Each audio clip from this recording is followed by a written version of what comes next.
If you're wondering why you should listen to me, well, I've done a fair amount of research into this little topic so that you don't have to, and then I can just, bring the information across to you in my weird autistic way. I just threw my phone in a way that you can understand. Essentially, the question that made me really curious was that us humans have a crave for survival. Like, our body is built to make us survive. Yet we always have a crave for dopamine as well.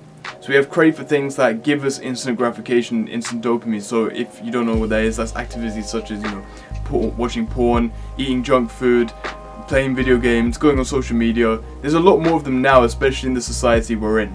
So we crave these sort of activities, yet our human body craves survival. And anytime we talk about ourselves and self-improvement, we always go down to the basics where it's like, okay, our human body wants this is why we do these certain things.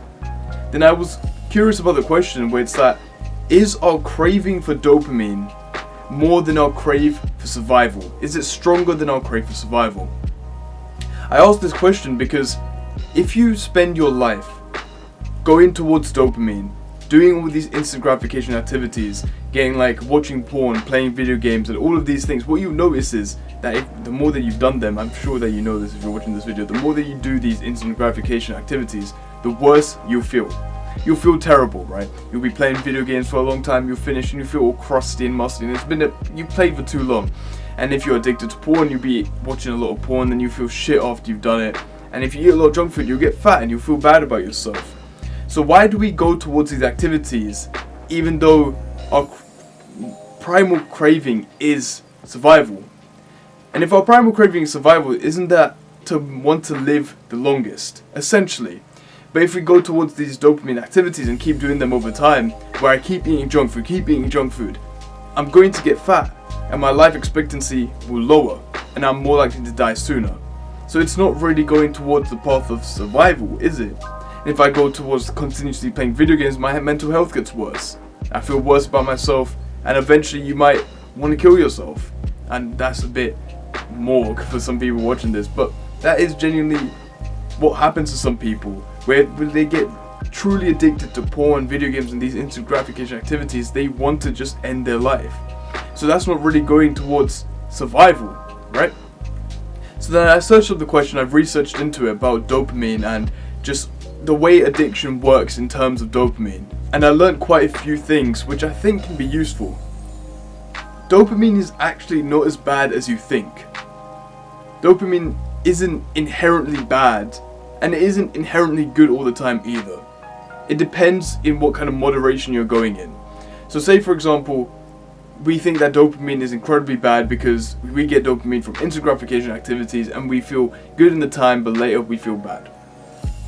Well, dopamine isn't bad because, first of all, we need it for survival. Now, I was confused by this at first, so I went into a bit more detail to figure out what this was about. Why is dopamine useful for survival? Well, every time you move your arm, you move your leg, and you move into a comfortable position, you are producing dopamine. You are getting dopamine every time you move, every time you breathe, every time you do something which is a survival instinct. Which is why we need dopamine for survival. So back in the caveman times, anytime we breathed, anytime we walked, anytime we killed an animal, did something which was based on survival, we would produce dopamine. So it's the act and then the reinforcement of the act. So if I do something which is in terms of survival, like drinking water. If I drink water when I'm thirsty, I'm getting dopamine. If I drink water in general, if I eat food in general, I'm getting dopamine. So if I do that more, my body will reward me with the dopamine saying, okay, you should do more of that. But now it's become in the modern day where it's that we'll do certain things which will give us the instant gratification of dopamine, and our body will think, okay, I'm getting dopamine from this, therefore it must be something useful. So it will make us want to do it more because we're exploiting that reinforcement of activity. So essentially, if I do an act and it's a good thing and I feel good about it, then it will be reinforced with dopamine. So if I do something like watching porn and watching social media or playing video games, I feel good about that. My body's like, oh, we felt good about that. Let's reinforce that activity. The more you reinforce it, the more you want to do it. And that's how addiction starts. One interesting thing I actually came across was that if you use dopamine every time you move, say you didn't produce dopamine. Say you had no dopamine being produced for anything that you did. That's what you call Parkinson's disease. So every movement you do, you produce dopamine. Now what would happen if you did a movement and you didn't get produced dopamine and you didn't get reinforced that this was a good thing? Well then, your body would think, okay, he's doing this, but we're not really getting anything out of it, so we shouldn't reinforce his activity. You then become paralyzed because the idea to move and to move around and to move from places to places and to not shake so much is not being reinforced by your body. So you won't want to do it, your body won't want to move.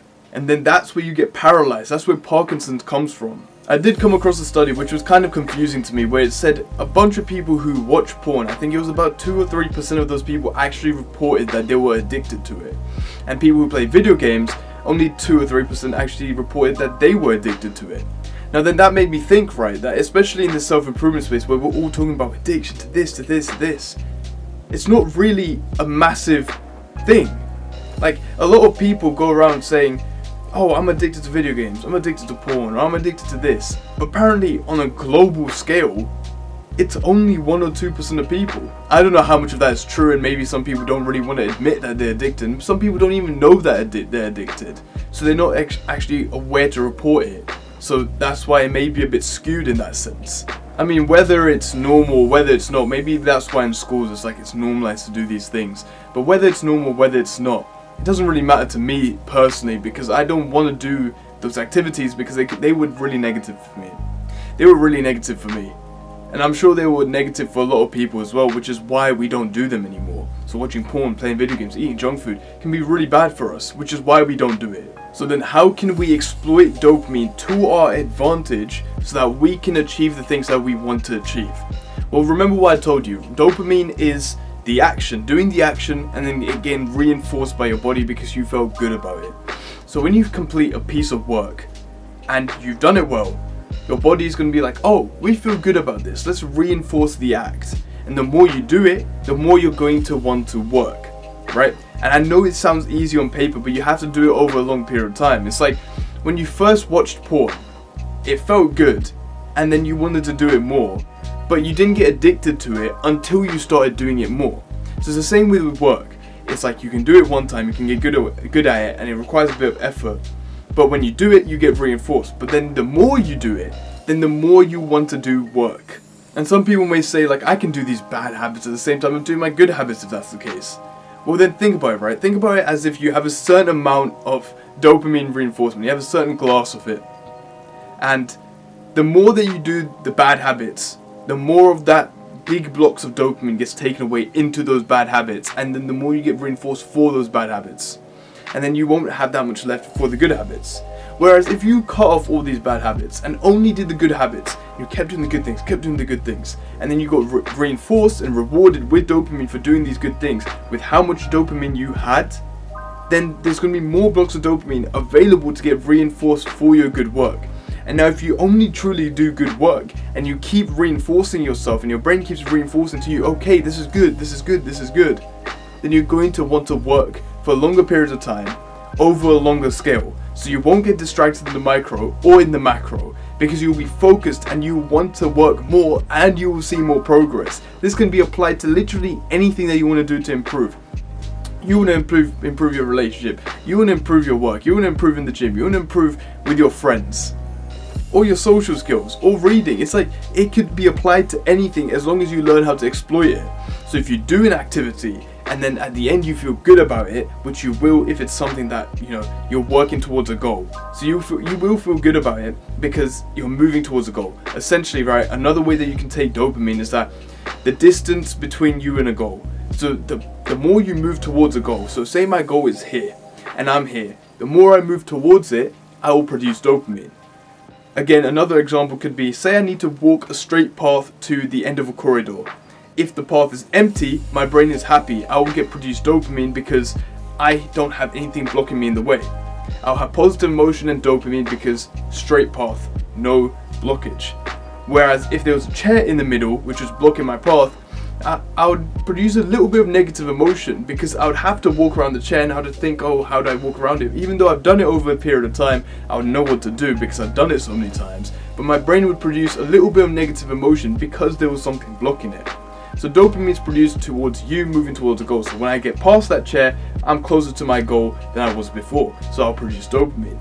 So essentially, when you have a goal and you move towards it, you will produce dopamine. So that means you'll feel good. You'll produce serotonin essentially, because you'll feel good about moving towards your goal. And now when you feel good about moving towards your goal, guess what? Your brain's going to reinforce that activity because it felt good when you did it. So that's a way to exploit dopamine to our advantage, so that we can move forward towards our goals and we can focus more, we can work harder and enjoy doing the hard things. So hopefully that's been helpful to you. For anyone new, real quick, I'll end the video like this. My name is Vanch and I upload 2 self-improvement videos a day with just advice and tips that can help you move your life a little bit forward or even further forward than where you are now. So click on subscribe and the post notifications so you can see more videos like this and we can have this cute relationship together. Thank you for watching. Hopefully that's been really interesting to you and I appreciate you listening to me. So go get that shit. Love you, bro.